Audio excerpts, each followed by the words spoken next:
Guys, welcome to my YouTube channel Study with Bert Sir. I am Kalrav Bhatt. Uh, this is the lecture about Unit 1's third chapter, recruitment, selection, placement, and the introduction. This is the syllabus of the BBA semester 2 from the Gujarat University, and the subject name is Principle of the Management Part 2. Right? So, in this chapter, let's understand about the recruitment. What is the recruitment? The recruitment is the process of finding and hiring a people from a specific job or the position. It includes the entire hiring process from the beginning to the recruitment's integration into the company. So recruitment क्या है? Recruitment है ऐसे बंदे को ढूंढना, higher करना एक perfect या रिक्वायर्ड स्पेसिफिक जॉब के लिए. मतलब कि मुझे अकाउंट डिपार्टमेंट में अकाउंट लिखने के लिए बंदे की ज़रूरत है, तो अकाउंट का एक्सपीरियंस वाला बंदा ढूंढना, उसको इंटरव्यू करना और उसको वहाँ पे हायर करना, वो पोजीशन के लिए उसको बोलते हैं रिक्रूटमेंट प्रोसेस. अब मेथड या सोर्सेस ऑफ द रिक्रूटमेंट क्या है, तो आप ये स्क्रीनशॉट ले लीजिए. इसमें पूरा आंसर है. आपको ये इंटरनल सोर्सेस के 4 पॉइंट को एक्सप्लेन करना पड़ेगा और एक्सटर्नल सोर्स के ये 8 पॉइंट को एक्सप्लेन करना पड़ेगा. तो आप ये चार्ट ड्रॉ करके भी लिख सकते हैं. ठीक है. अब इंटरनल सोर्सेस में है present employees, employ referrals, former employees, previous applicants. External sources में है employment exchange, advertisement, employment agencies, professional associations, campus recruitment, deputation, word of mouth and the raiding. ठीक है. सो इंटरनल प्रोसेस में first है present employ. जो present employ है ना, उसको ही कोई और जगह पे ट्रांसफ़र कर देना जहाँ पे अपने को उसकी ज़रूरत है, उसको काम आ रहा है तो उसको वहाँ से ट्रांसफ़र कर देंगे. तो वो भी एक kind of the recruitment process हो गया. What we need from our present employ, we get work done from his skill और हिज एक्सपीरियंस. आगे बढ़ते हैं.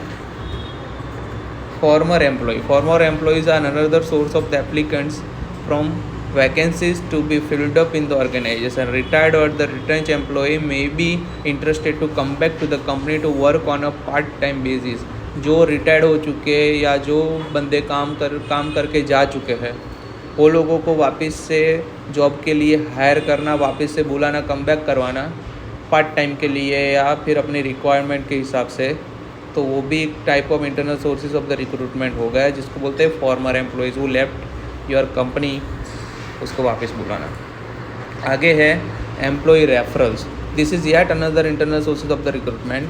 The existing employees refer their family members, friends और the relative to the company as a potential candidates for the vacancy to be filled up in the organization. जो लोग काम कर रहे हैं वो लोग ही अपने को गाइड करेंगे, अपने को रेफरेंस देंगे कि भाई मेरे फैमिली में ये है, मेरे रिलेटिव में ये है, या मैं ऐसे बंदे को जानता हूँ कि जो ये काम जानता है तो यहाँ पे काम कर सकता है. अपने को अपने एम्प्लॉई ये सोर्स प्रोवाइड करेंगे, उसको बोलते हैं एम्प्लॉई रेफरल्स.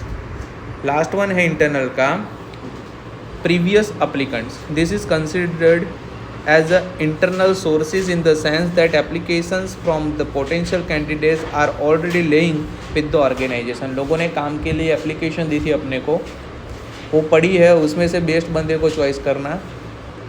तो ये आया प्रीवियस एप्लीकेंट्स. जो लोगों ने एप्लीकेशन दी थी कि I want to do job here, उन लोगों को ही चॉइस करना, उसको बोलते हैं प्रीवियस एप्लीकेंट्स. अब एक्सटर्नल सोर्सेज. एक्सटर्नल सोर्सेज में पहला ही है employment exchange. The National Commission on the Labour 1969 observed in its reports that in the pre-independence era, the main sources of the labour was rural areas surrounding the industries. Immediately after the independence, National Employment Services was established to bring the employees and job seekers together. ठीक है. अब ये employment exchange क्या होता है? तो the main function of this employment exchange with their branches in the most cities are registration of the job seekers and their placement in the notified vacancy. It is obligatory for the employer to inform the outcome of the selection within the 15 days to the employment exchange. Employment exchange are particularly useful in recruiting the blue collar, white collar and the technical workers. A study conducted by the Gopalji on the 31 organizations throughout the country also revealed that Recruitment through employment exchanges was most preferable for the clerical personnel और उसको बोलते हैं white collar jobs. दूसरा है employment agency, ऐसी agencies होती है जो स्टाफ प्रोवाइड करती है, तो उसका कांटेक्ट करो और स्टाफ मिल जाएगा, ठीक है। आगे है एडवर्टाइजमेंट। तो एडवर्टाइजमेंट आप पेपर में देखते हो, हर जगह पे देखते हो, न्यूज़पेपर में देखते हो या फिर रेडियो में देखते हो, आजकल तो हर जगह पे अपने को ये मिल रहा है, वी फाइंड द जॉब, ठीक है। तो ऐसी एडवर्टाइजमेंट से भी एक्सटर्नल सोर्स है एक, एडवर्टाइजमेंट से लोगों को हायर करना, ठीक है। आगे है प्रोफेशनल एसोसिएशन। अब ये है very often recruitment for certain professional and the technical position is made through the professional association also called the head hunters, institute of the engineers, Indian medical association, all Indian management association provide the placement services for their members, ठीक है। अब ये लोग हैं, उनके under में जो लोग ट्रेन हुए ना, वो ट्रेन हुआ स्टाफ ही अपने को प्रोवाइड करेंगे। तो ये है प्रोफेशनल एसोसिएशन, जो प्रोफेशनल होते हैं, अपने काम में बेस्ड होते हैं। अब है कैंपस रिक्रूटमेंट। तो कोई भी कॉलेजेस होती है, यूनिवर्सिटी होती है, उसमें जो लोग ग्रेजुएट होते हैं या फिर जो लोग मास्टर होते हैं, उनको लास्ट में एक कैंपस इंटरव्यू करवाया जाता है। वहाँ से कंपनियाँ जाके इंटरव्यू करके कैंडिडेट को सिलेक्ट करती है, जिसको बोलते हैं कैंपस रिक्रूटमेंट और the campus interview. Deputation, another source of the recruitment is the deputation, sending an employ to another organisation for a short duration of the 2 to 3 years। बंदे को एक जगह से दूसरी जगह पे भेजना, दूसरी कंपनी में भेजना, उसको बोलते हैं डेप्यूटेशन। ज़रूरत है वहाँ पे भेज देना 2-3 साल के लिए, शॉर्ट टर्म के लिए। Word of the mouth, some organization in India also practice the word of the mouth method of recruitment. In this method the word is pass around the possible vacancy और the opening in the organization. एक advertisement करनी mouth से कि भाई तुम्हारे वहाँ पे किसी को जॉब करनी है तो आ सकता है, ऐसे ही माउथ से एडवर्टाइजमेंट करना, उसको बोलते हैं वर्ड ऑफ द माउथ। तो लोकली अपने को अगर किसी को ज़रूरत है तो अपने को जॉब सीकर्स को काम मिल सकता है। यहाँ पर राइडिंग और द पॉचिंग, ट्रेडिंग और the poaching is another method of recruitment where by the rival firms by offering better terms and the condition. अब जैसे है कि एक ऑफिस सामने चल रही है, एक ऑफिस मेरे वहाँ पे चल रही है, मुझे अकाउंटेंट्स की ज़रूरत है, शॉर्टेज है मार्केट में, तो मैं क्या करूँगा, सामने वाला 15,000 पगार दे रहा है, मैं 20,000 पगार दूंगा। मतलब कि ऐसी ऑफर दूंगा ना कि वो लोग वहाँ से काम छोड़ के मेरे वहाँ पे आ जाएंगे। इसको बोलते हैं रेडिंग करना और या फिर पॉचिंग करना, ठीक है। आगे का पॉइंट है what is the employ selection process. अब एम्प्लॉय सिलेक्शन प्रोसेस छोटी चीज़ नहीं है, ये बहुत मतलब कि मेन क्वेश्चन है, IMP क्वेश्चन है जो यूनिवर्सिटी में पूछ सकते हैं। What is the employ selection process. The selection process of the employ means choosing the best candidates for the open position within the company. This process usually begins with the job posting, screening and interviewing candidates. The final step in the process is typically a background check. आप ये photo देख के समझ सकते हैं कि यहाँ पे इंटरव्यू चल रहा है, बराबर, लेकिन इंटरव्यू नहीं बोलते, उसको बोलते हैं सिलेक्शन प्रोसेस चल रही है। तो सिलेक्शन प्रोसेस के स्टेप्स होते हैं, उसमें पहला ही है जॉब एप्लीकेशन। जो लोगों को काम करने में इंटरेस्ट है अपने वहाँ पे, वो एडवर्टाइजमेंट के थ्रू अपने ने एक सोर्सेज क्रिएट किए थे, एक्सटर्नल इंटरनल और एक्सटर्नल डजंट मैटर। वो लोग उसको देख के अपने वहाँ पे एक जॉब अप्लाई करेंगे, जिसको बोलते हैं जॉब एप्लीकेशन या फिर रेज्यूमे, बराबर। फिर वो देखने के बाद अपने एप्लीकेशन को स्क्रीन करेंगे कि अपने लिए कौन सा बंदा या कौन सी एप्लीकेशन फिट बैठती है। मतलब कि 200-500 एप्लीकेशन आई है तो उसमें से एक शॉर्ट लिस्ट करेंगे कि कितने लोग अपने वहाँ पे काम करने के लायक। उसके लिए अपने को एप्लीकेशन रीड आउट करनी पड़े, एप्लीकेशन को शॉर्ट लिस्ट करना पड़ेगा। उसके बाद स्क्रीनिंग कॉल्स रहेंगे। स्क्रीनिंग कॉल्स में होता है कि अपने वहाँ पे जो काम करने के लिए अपने ने जो रिक्वायरमेंट रखी थी, क्वालिफिकेशन रखी थी, उसमें से कौन फिट बैठ रहा है, उसको बोलते हैं स्क्रीनिंग कॉल्स। जो बैठ रहे हैं उसके रिज्यूमे साइड में रखेंगे, जो नहीं बैठ रहे हैं उसको वहाँ से निकाल देंगे। आएगा असेसमेंट टेस्ट। असेसमेंट टेस्ट में होता है एप्टीट्यूड टेस्ट होता है, इंटरेस्ट टेस्ट होता है और ट्रेड टेस्ट होता है। मतलब कि उसका प्राइमरी लेवल का एक बोलते हैं ना टेस्ट बिठाएंगे। उसमें अगर वो लोग सिलेक्ट होते हैं then they will get the call for the interview. अगर ये 3 में वो पास हो गए या फिर इसमें से कोई भी अपने ने प्रोसीजर है उसमें पास हो गए तो फिर वो इंटरव्यू में आएंगे। इंटरव्यू में उनका बैकग्राउंड, उनका कॉन्फिडेंस लेवल, पर्सनल इंटरव्यू होता है। अब इंटरव्यू में भी टाइप होते हैं, जैसा डेजिग्नेशन वैसा टाइप। तो टाइप देखते हैं अपने कि कितने टाइप के इंटरव्यू हो सकते हैं। एक तो अनस्ट्रक्चर इंटरव्यू होता है। अनस्ट्रक्चर इंटरव्यू मतलब का also known as in the depth interview. There are the list structured of the 3 tier of the research in the interview and are used to get a rich picture of only a few, perhaps even just one or 2 or the more topics. फिर है stress interview. This interview deliberately put you in a stressful situation and are recruiting candidate for the high pressure position. ठीक है. फिर आया behavioural interview, आपका behaviour check किया जाएगा. फिर है panel interview. Panel interview means this interview use more than one interviewer, मतलब 1-2 से ज़्यादा लोग आपका इंटरव्यू लेने के लिए बैठे होंगे. ठीक है. Which may be more reliable because there is less of a chance of the bias. यहाँ पे है ना आपका सिलेक्शन एक बेस्ट लेवल से होगा, क्योंकि 5-6 लोग अगर इंटरव्यू लेने बैठे हैं ना तो वहाँ पे एक लोगों का मतलब कि डिसीजन नहीं चलेगा. Mock interview. These are the practice interviews where you can work on your interviewing skill and receive the feedback. ठीक है. ये सब हो गया, इंटरव्यू हो गया. इंटरव्यू के बाद आएगा आपका बैकग्राउंड चेक कि आपने क्वालिफिकेशन कैसा किया है, आपने एक्सपीरियंस लिखा है तो सही है कि नहीं है, आप कौन सी फैमिली में से आ रहे हैं, आपका क्रिमिनल रिकॉर्ड कैसा है, वो सब देखा जाएगा. वो बैकग्राउंड चेक होगा. बैकग्राउंड चेक होने के बाद आपके क्रेडिट हिस्ट्री भी चेक करते हैं, आपका बैंक का सब स्टेटमेंट भी चेक करते हैं कि आपने कहीं पे फ्रॉड या कुछ नहीं किया, वो चेक होता है. बराबर. फिर आएगा रेफरेंस चेक. आपको ऐसे रेफरेंस देने हैं कि जो रिलायबल हो मार्केट में, जो आपको जानते हो. वहाँ पे भी उन लोगों को ज़रूरत पड़ी तो लोग चेक करते हैं कि भाई ये यहाँ पे काम कर रहा था कि नहीं कर रहा था, काम कर रहा था तो उनका बिहेव कैसा था, कुछ भी. बराबर. फिर होती है मेडिकल एग्जामिनेशन. ये हर जगह पे नहीं होती है, काफ़ी जगह पे मेडिकल एग्ज़ाम रिक्वायर्ड होती है, काफ़ी जगह पे नहीं होती है. जहाँ पे रिक्वायर्ड होती है वहाँ पे आपका बॉडी चेकअप होता है, उसका सर्टिफिकेट रखना पड़ता है फ्रॉम द MBBS और द सर्जन डॉक्टर. फिर होता है फाइनल डिसीजन कि यू आर सिलेक्टेड और नॉट. अगर आप सिलेक्टेड हो जाते हो तो आपको ऑफर लेटर दिया जाएगा, जो पक्का हो जाता है कि आपके पास एक प्रूफ होता है कि यू आर सिलेक्टेड और आपको ये डेजिग्नेशन दी गई है. बराबर. इतना हो गए 10 स्टेप होते हैं जो एक सिलेक्शन प्रोसीजर में होते हैं. और this is the most time पे question which will definitely ask in your next university exam, even in your college exam. So आपको ये क्वेश्चन करना ही है. अब आगे बढ़ते हैं. What is the placement? In human resource management, placement is the process of assigning or reassigning an employee to a new or a different job. किसी को असाइन करना, किसी को एक जगह पे लगाना, किस चीज़ के लिए, तो न्यू जॉब के लिए. Placement can include the initial assignment of a new employee as well as the transfer, promotion or the demotion of the existing employee. Transfer करना, प्रमोशन करना या उसको एक जगह से दूसरी जगह पे भेज देना, वो सबको प्लेसमेंट का ही पार्ट बोलते हैं. Placement involves putting the selected person at the right place considering there aptitude and the ability.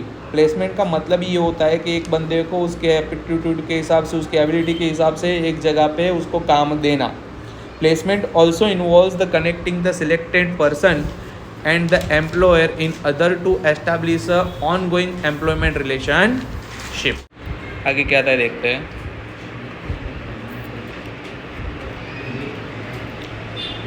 Placement के ऑब्जेक्टिव क्या होते हैं. एक तो करियर गाइडेंस होता है. बराबर.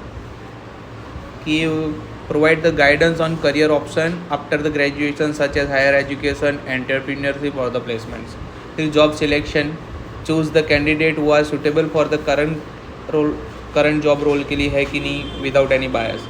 रोल एंड ड्यूटी असाइनमेंट, उसको क्या काम करना है, कैसे करना है, वो भी उसको सिखाया जाएगा. ये भी प्लेसमेंट का एक ऑब्जेक्टिव होता है. करियर काउंसलिंग, वो क्या कर सकता है, कौन से लेवल में एक्सपर्ट है या कौन से लेवल में वो आगे बढ़ सकता है, उसका स्किल, उसका नॉलेज कैसे एनहांस कर सकता है, ये भी है.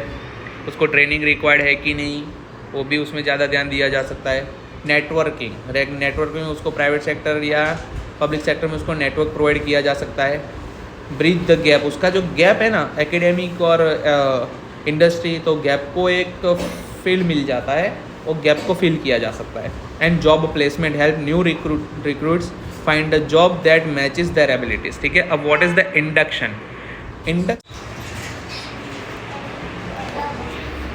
इंडक्शन क्या होता है उसके बारे में चल रहा था.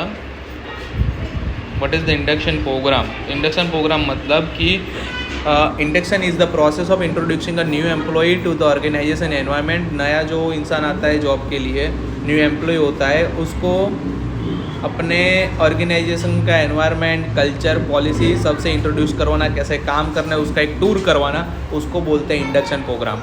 It helps a new hires adjust to their new role and the new company and can reduce the anxiety. Induction programs typically includes ongoing training and support that begins before the first day of the work and continues throughout the first few years.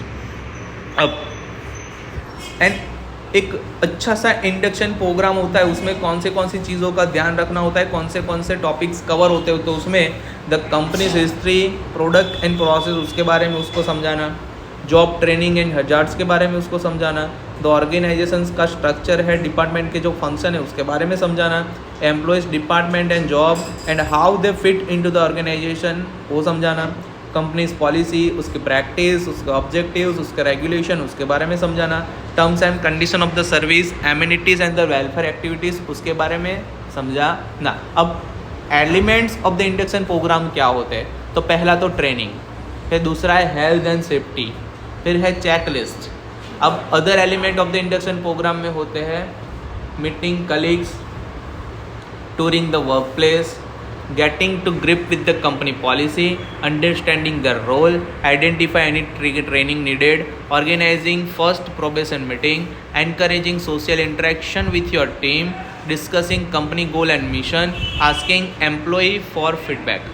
अब इसके benefits क्या होते हैं, तो contributing to the positive work place culture, saving time and money, encouraging employee retention, ensuring operational efficiency and increasing the productivity, enhancing company reputation, helping employees to settle into their role quicker, helping establish good communication with the managers and the team member. Stage of the induction programme क्या होते हैं, तो 3 stage होते हैं।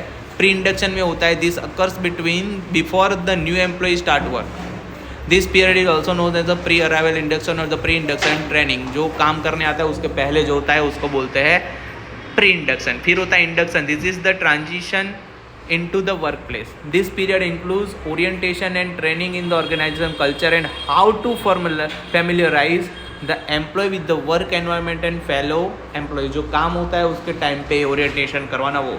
फिर होता है post induction, this period is about adjustment to the new role. काम कर रहा है लेकिन न्यू रोल में आया, उसका न्यू डेजिग्नेशन आया, तो उसको बोलते हैं पोस्ट इंडक्शन।